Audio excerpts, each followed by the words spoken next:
Hi, good afternoon, everyone. We are Alan and Anshu from the Government Technology Agency of Singapore. And maybe first we begin by saying how delighted we are to be here today to present on a topic of privacy in the public sector. So this presentation actually focuses on some of the key lessons and takeaways that our team has learned over the past 2 years from conceptualizing, developing, and productionizing from scratch a central privacy toolkit for Singapore's public sector.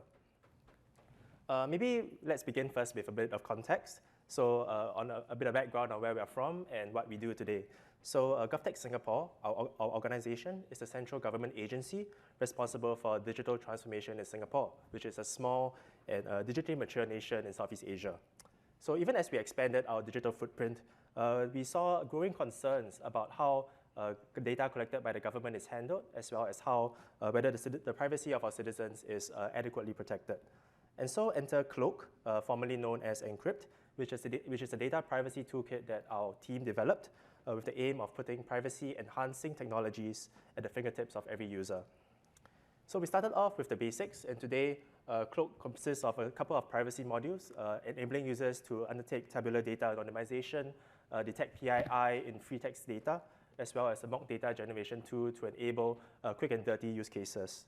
At the same time, we also have a robust pipeline where we are exploring, piloting, and trialing different forms of PETs, which Anshu will talk about later in this presentation.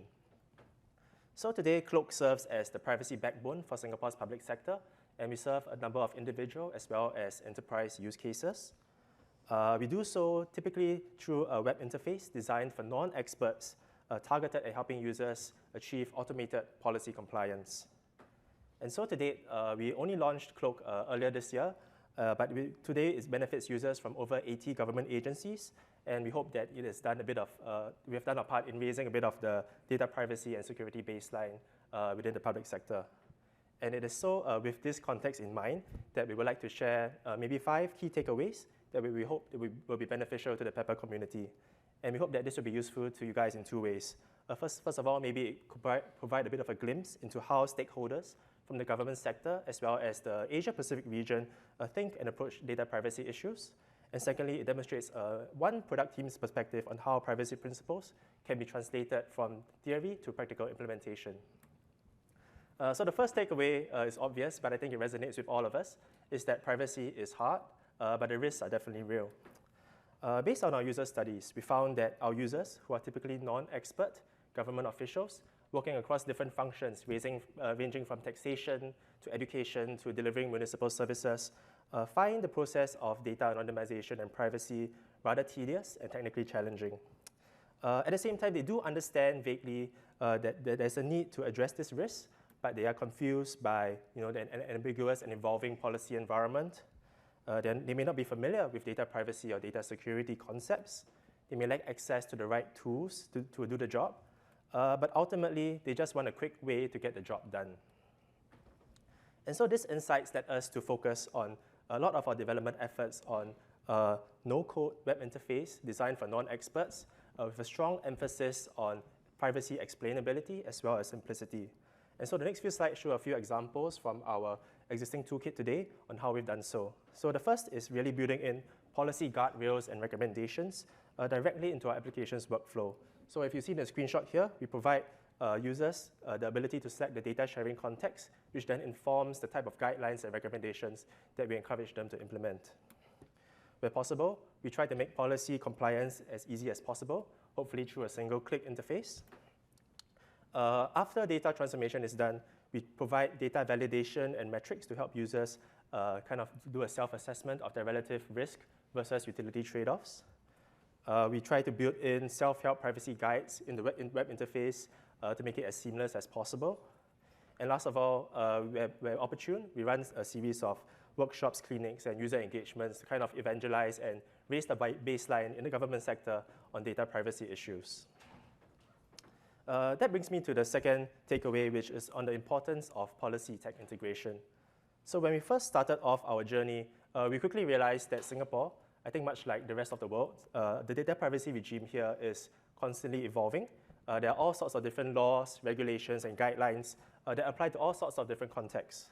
And this can be very confusing to users, but I think we recognize that this was also an opportunity for us to help to shape and inform policy guidelines from within through a virtuous cycle, whereby firstly, we can lean forward to marry the idea of technical implementation together with policy principles and intent, and thereafter use the product that we've developed as a platform to kind of continually solicit and garner user feedback to further shape and improve policy.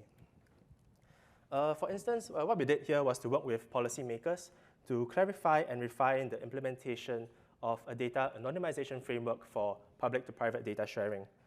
In this process, we saw our regulators as partners, not adversaries, and from there, we managed to ideate, implement, and further iterate the implementation of this framework together.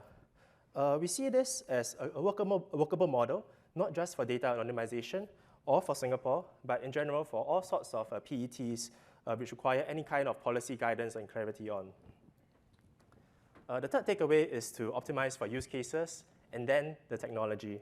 And we come from the lens whereby as product developers and engineers, we can sometimes get a bit of tunnel vision by going after the most novel and innovative approach, even when sometimes old school methods may work the best. As we started to look around the privacy needs amongst our users, we quickly found that most of our users are actually quite PET agnostic. In fact, traditional anonymization guidelines remain the most popular choice, and in fact, the de facto choice because of how our guidelines are shaped today. And we think that this is mainly due to two reasons. First of all, the lack of awareness and education amongst the user pool. But I think more importantly, there's this nascent regulatory environment which is silent on some of the potentially thorny issues, which makes it very difficult to adopt some of these privacy technologies en masse. We quickly realized that we had to kind of take a step back and adopt a more bespoke and measured approach to PETs in order to demonstrate their value. So what we did here in this example is that we partnered with an economic agency who was kind of looking to explore how their data collected could be safely shared with different research groups under the existing regulatory framework. And then we continued to collaborate closely with them on a parallel work stream to explore different PETs, such as differential privacy or synthetic data, and how this could potentially help them to achieve better outcomes compared to the baseline which we already achieved with them under the current framework. The fourth takeaway is that privacy, where possible, should be baked into product and data life cycles. We realized, although we had a very fancy web interface that we launched, that no doubt serves as an important lighthouse to kind of demonstrate the value of our privacy features. It was actually quite difficult to scale for users to come to us in the government sector, especially because, especially in the government sector, where a lot of existing legacy systems and processes are already around to handle routine data ingestion and platform. And so when we first launched, our usage tended to be limited to very small pockets of users, working with smaller scale data sets on a more ad hoc basis. And we were faced with the problem of how can we actually scale and encourage more adoption.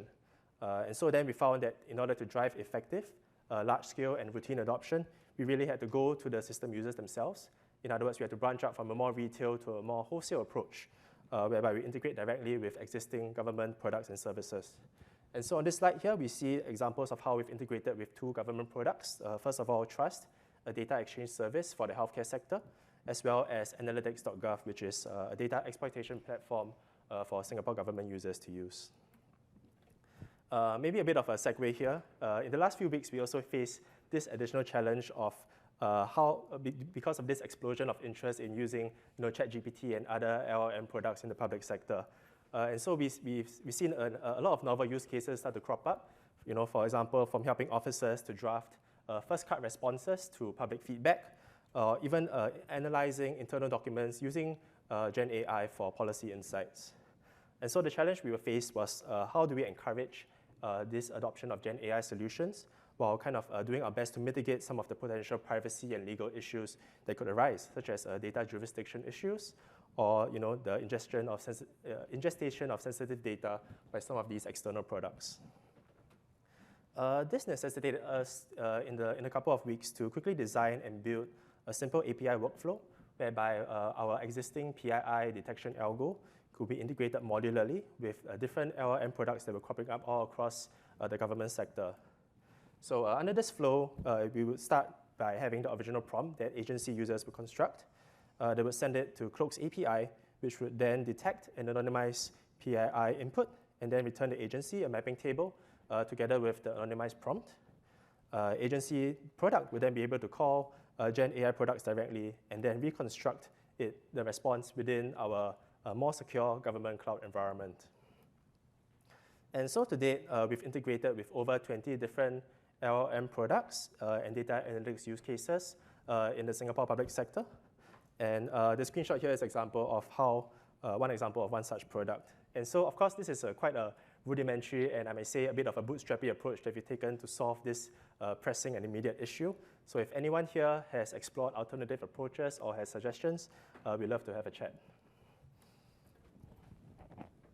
Yeah, hi, I'm Anshu, and I'll be talking about the final takeaway, that is bridge the usability gap for widespread adoption of PETs, with a focus on differential privacy and share our approach and takeaways to handle this usability gap.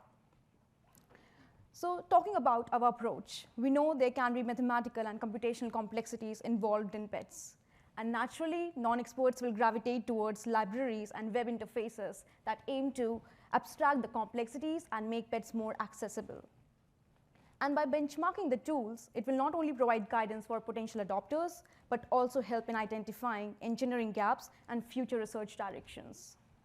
And it is equally important to take stakeholders' perspectives to understand the practical and organizational challenges, opportunities, and perceptions of PETs. So in that way, we started by curating differential privacy Python libraries and frameworks that are developed by prominent researchers and institutions. And after comprehensive qualitative and quantitative analysis of these tools, we came up with the key desiderata that can be beneficial for practical deployments and adoptions. First, analytics. If the tool supports functionalities for diverse private statistic releases. Security and reliability, as Damien and Sam just covered, whether the tool address and are transparent about the known differential privacy vulnerabilities in their implementations. And they're also robust in providing the privacy guarantees. Usability. If the tool supports functionalities to make usage smooth and accessible, such as by providing familiar Python APIs, accuracy and uncertainty estimations, automated parameter computations. Differential privacy features. If the tool supports various differential privacy applications, like varying privacy notions. And these features can also be beneficial for the advanced users who want to go beyond the abstraction limits and want to apply optimizations at the building block level. Lastly, performance. Notably, algorithms implementations can also impact the resource utilizations and private statistics accuracy. So, as one might expect, none of the tools excel in all the key desiderata, and the differences among the tools can be bridged with engineering efforts. And crucially, significant changes are expected as they continue to evolve with new features, improvements, and research. So sorry, due to the time limitations, I couldn't cover up the experimental settings and our findings, but interested people can refer to our official blogs and the white paper. All right, moving on next. An overlooked necessity is a general purpose web interface to generate private statistics, especially for the non-technical practitioners who just want to anonymize their data. And efforts in these directions have aimed at addressing challenges such as risk and uncertainty visualizations, privacy budget splitting, and so on. So we learned from these tools and their findings, identified the gaps, and came up with our own preliminary designs. But today we will be focusing on the user study, where these preliminary designs, they provided a concrete way to initiate conversations, gather use cases and insights from the government agencies on differential privacy. So this study was participated by stakeholders from various government agencies and teams who were unfamiliar with differential privacy. It was a semi-structured interview where we started by briefly educating on differential privacy, and it was followed by conducting a think aloud experiment on step-by-step preliminary designs. So some key findings and recommendations from this study. Overall, the participants were optimistic about applying differential privacy and found it as an alternative over the traditional anonymization techniques to get better utility. Then there is a need to communicate clear expectations around the use cases, as differential privacy requires shift in data science practices and imposes privacy constraints such as constraints on learning about the individuals and the outliers. And then there is a need to design for different user modes to address the data sharing and requesting requirements between the agencies based on who has access and need for the data. Then designing to build confidence in decision making is very crucial, as participants raise concerns over releasing inaccurate statistics that can lead to bad outcomes such as bad policy making. So some optimizations and guidance for error minimizations and transparency on uncertainty estimations can be helpful in decision making. And finally, we feel that there is a need for guidelines for privacy budgeting based on risk, data sensitivity, and trust, as these factors can differ across the data sets and the agencies. So that is our initial efforts. And to summarize, Singapore government is advancing towards adopting differential privacy by expanding user education, surfacing use cases, creating policies on suitable privacy parameters, and most importantly, developing tools to get people started with using this robust technology. And we are taking the similar approach to explore other advanced PEPs like synthetic data generation and homomorphic encryption to overcome our data sharing challenges. Thank you.